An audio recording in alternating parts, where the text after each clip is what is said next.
Good morning, this is part one of the RSET demonstration. What we have here is the radiant power panel. This is our unique design, and we collect background solar radiation on this device. This is just a monitor cable that we were using to test the configuration. The power comes along this cable. I'm just going to move in front of the camera. As we can see, and we come inside across the roof.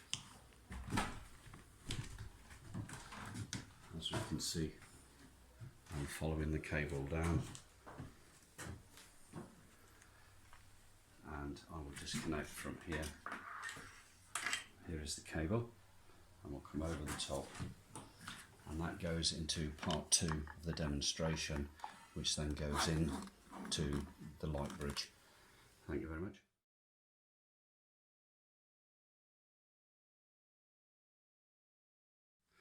This is part two of the RSET configuration. And what you can see here, we have two boxes, blue and the red. Working from the bottom blue cable, we have this one which comes in from the antenna. Part three of the video will be showing all the powers. So the power then goes through the light bridge and is converted to an electron type energy source here. It goes into the energy management distribution and then comes out a monitor line which goes here. The monitor line shows the DC voltage that we're getting, which is 14.02 volts. The second line here is the feed line, which then goes through the whole of the system. So we'll actually come through for an amps, and we come through for an AC voltage at 230. It then comes into an AC inverter, and this is the supply which comes back to this meter here. So when we now provide power, like so, we should take a few seconds, and we've now gone up to 220 volts, spot on. A very small negligible amperage, probably 0.02 of an amp, and we've got a 5 volt output, which you can see, which is actually because we've got the red light on the bottom of the camera, so it is charging, and the blue saying we have an operational system. So we can produce any form of 5 volts, any form of 230 domestic AC supply, and any form of high load DC supply. So this is the end of section 2 of the video. Thank you.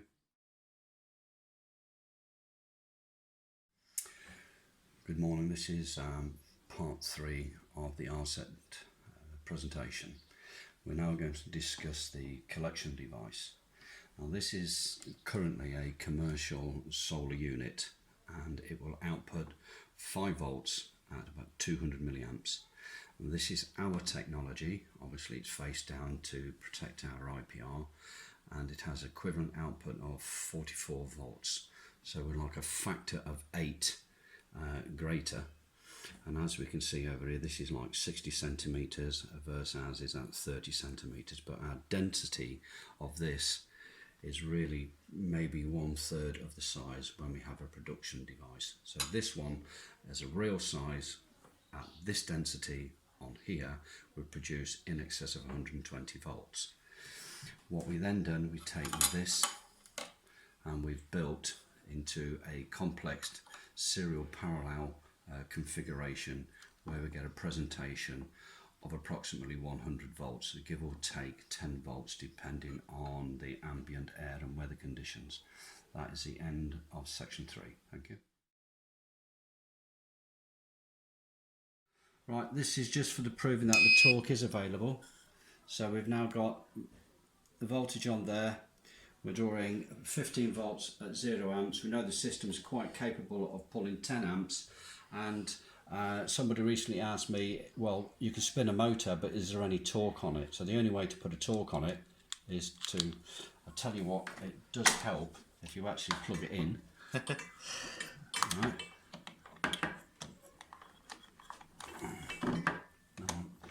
Like so, and if we now drill a hole.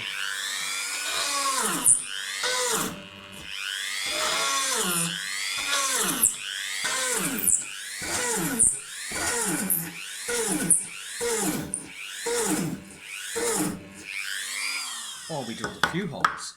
Does that prove a point? And we're straight back up to Zero loss in potential. As fast as you use it, the system will recharge itself. Thank you very much.